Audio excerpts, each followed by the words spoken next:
Indian വിദേശകാര്യ secretary ബംഗ്ലാദേശിലെത്തി. ഇരു രാജ്യങ്ങളും തമ്മിൽ ഉഭയകക്ഷി ബന്ധത്തിൽ ഉലച്ചിലുണ്ടായതിനു പിന്നാലെയാണ് വിദേശകാര്യ സെക്രട്ടറി വിക്രം മിസ്രി ധാക്കയിലെത്തിയത്. മുഹമ്മദ് യൂനുസിന്റെ നേതൃത്വത്തിലുള്ള ഇടക്കാല സർക്കാരുമായി ചർച്ച നടത്തും. ന്യൂനപക്ഷങ്ങൾക്കെതിരായ ആക്രമണത്തിൽ ബംഗ്ലാദേശ് വിദേശകാര്യ സെക്രട്ടറി ആശങ്ക അറിയിക്കും. ബംഗ്ലാദേശിലെത്തിയ വിദേശകാര്യ സെക്രട്ടറി വിക്രം മിസ്രി ജയിലിൽ കഴിയുന്ന സന്യാസി ചിന്മയ് കൃഷ്ണദാസിന്റെ വിചാരണ നീതിപൂർവമായി നടത്തണമെന്ന് ആവശ്യപ്പെടും.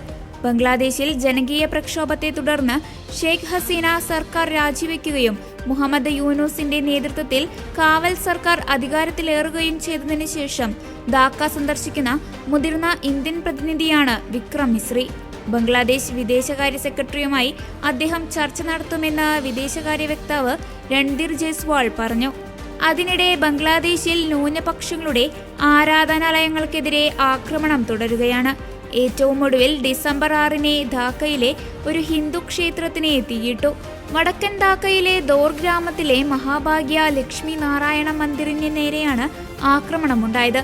ദേശീയ പതാകയോട് അനാദരവ് കാട്ടിയെന്നാരോപിച്ച് കഴിഞ്ഞ ഒക്ടോബർ 30 രജിസ്റ്റർ ചെയ്ത കേസിലാണ് ചിന്മയ് കൃഷ്ണദാസിനെ അറസ്റ്റ് ചെയ്തത്. അദ്ദേഹത്തിന് ജാമ്യം നിഷേധിക്കുകയും ബാങ്ക് അക്കൗണ്ട് മരവിപ്പിക്കുകയും ചെയ്തു. അതിനിടെ ഇസ്കോണിന്റെ പ്രവർത്തനം നിരോധിക്കണമെന്ന ആവശ്യം ധാക്ക ഹൈക്കോടതി അംഗീകരിച്ചില്ല. നേരത്തെ മതപരമായ ചടങ്ങുകളിൽ പങ്കെടുക്കാനായി ഇന്ത്യയിലേക്ക് തിരിച്ച 54 ഇസ്കോൺ സന്യാസിമാരെ തടഞ്ഞതായി പരാതിയുണ്ട്. മതിയായ യാത്രാരേഖകൾ ഉണ്ടായിട്ടും സന്യാസിമാരെ അതിർത്തി കടക്കാൻ അനുവദിച്ചില്ല.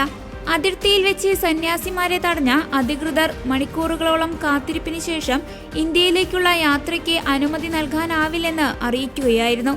ഇക്കാര്യങ്ങളെല്ലാം വിദേശകാര്യ സെക്രട്ടറിമാരുടെ ചർച്ചയിൽ ഇന്ത്യ ഉന്നയിക്കും.